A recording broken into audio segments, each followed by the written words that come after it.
hende! Og ingen kendelse!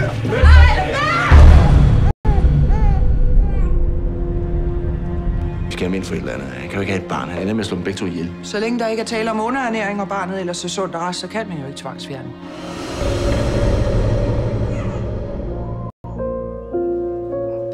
Jeg har taget ham. Jeg har taget barn. Det perfekta brott. Er han død? Han slår ham ihjel? Det kan vara sådan som mig. Ex-kampar. Och jag är en dålig mor. Men jag har aldrig kunnat något.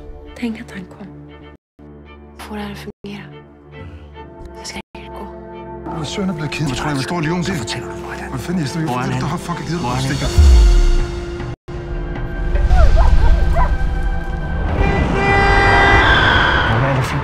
Alt er fint. Det kan jeg sgu da se på dig, det ikke er.